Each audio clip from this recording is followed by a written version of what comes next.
Using a hidden slicer panel can help you to create report different to what other developers create. Indeed, you can level up your report.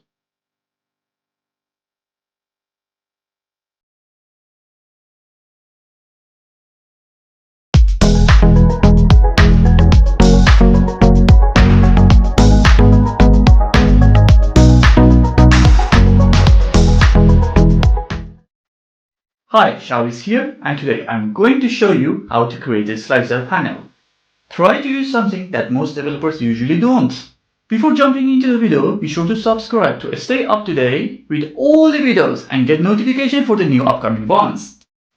You can also read Power BI articles on my blog. Stay tuned.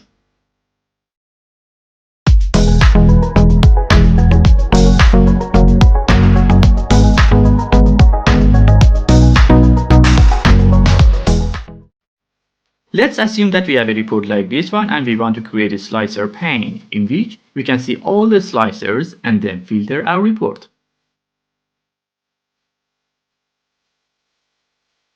The first thing we need to do is from the Insert tab and Element section, choose a blank button and maximize it to cover whole the report.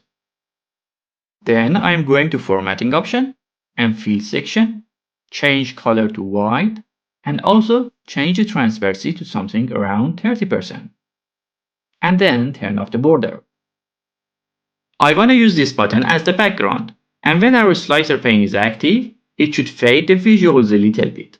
So, from the View tab and Show Pane section, I choose Selection. And here rename this button to Filter Page Background. I recommend you always use meaningful names for your visuals.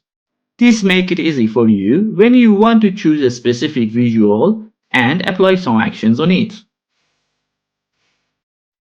Then I insert a shape, this time a rounded rectangle. Change the rounded corners to 5%.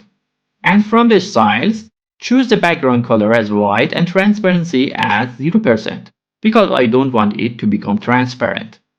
And from the border section, choose a gray color for it and change the width of border to 5 pixels. The same, I rename this shape on the selection pane as slicer background. Now is the time to create all the slicers we like. Format and arrange them inside the slicers background. I'll just create some slicers and speed up the video.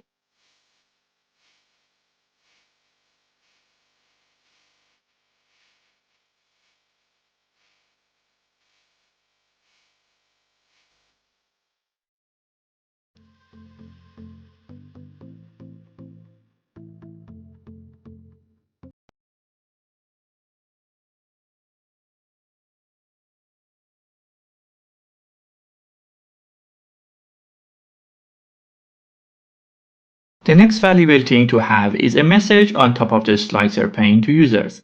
So, I just create a text box from the Insert menu and write, "Please choose the filters to apply on report." And then I format it.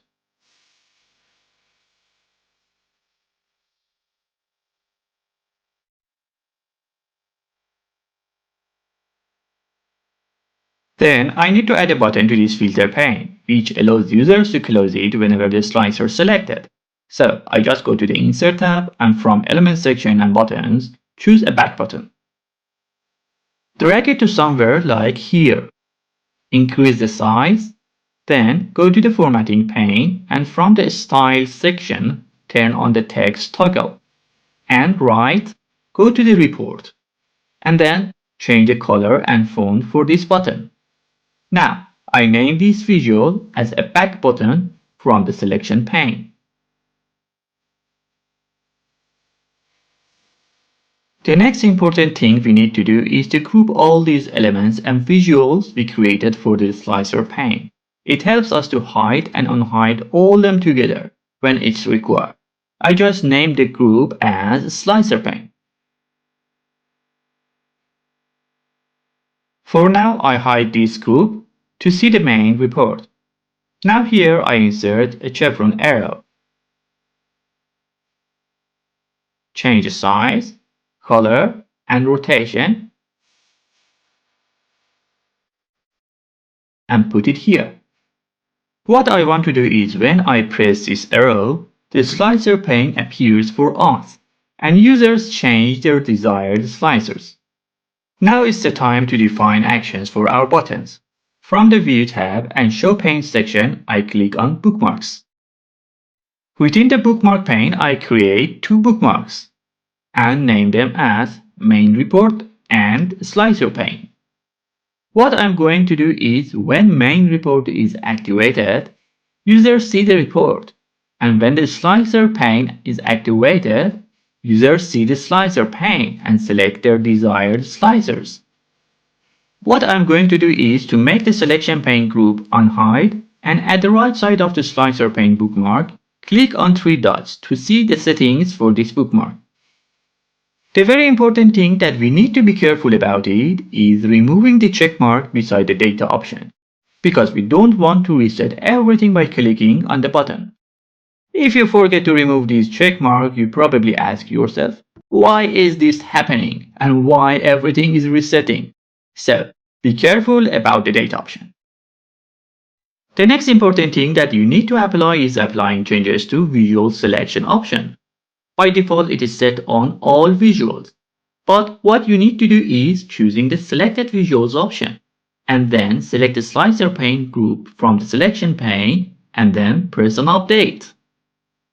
When you choose selected visuals option, it helps you by choosing it, only the slicer pane get affected and nothing else get touched. When the slicer pane bookmark get updated and everything finished, we do the same for the main report bookmark. And first remove the check mark from the data option, then choose the selected visuals option, choose the slicer pane group from the selection pane, hide it, and then update the bookmark. Now by clicking on each of these two bookmarks, you can easily open and close the slicer panel. But your report users don't have access to this bookmark pane and they cannot see it on report. So, what we are going to do is applying these bookmarks to the buttons we created and activate each of the bookmarks by clicking on the buttons. So, first I choose the main menu bookmark. And you can see here the arrow we created earlier. What I'm going to do is when I click on this arrow, the slicer pane appears for us. So first I choose this arrow shape and go to the formatting pane. And here from action section, turn the toggle on. And from its options, choose the type as bookmark. And because what we need is appearing the slicer pane by pressing this bookmark, from the bookmark drop-down option, I choose slicer pane. Now I choose the slicer pane bookmark to see the slicer pane. Here we have a button for going back to the report.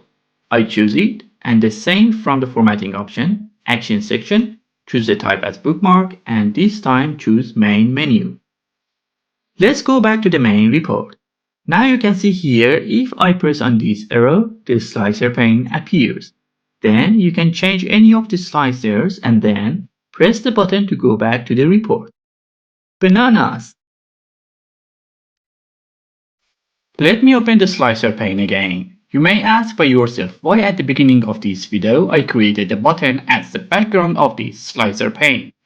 The reason is because when I click on this area around the slicer pane, like many apps, the same thing happens and close the slicer pane. So, the same as other buttons, I choose this button and from the formatting pane and action section, choose the bookmark as main report. Now, even if a user clicks on this area around the slicer pane, they can easily close the slicer pane and go to the report. Applying this interesting slicer pane to your report can help you to improve the functionality of your reports and helps you to act like a superhero. If you enjoyed this video, please like and share it and subscribe to the channel to get the notification for the new upcoming videos. You can also read Power BI articles on my blog and connect me through LinkedIn. Have a good day, all Power BI lovers.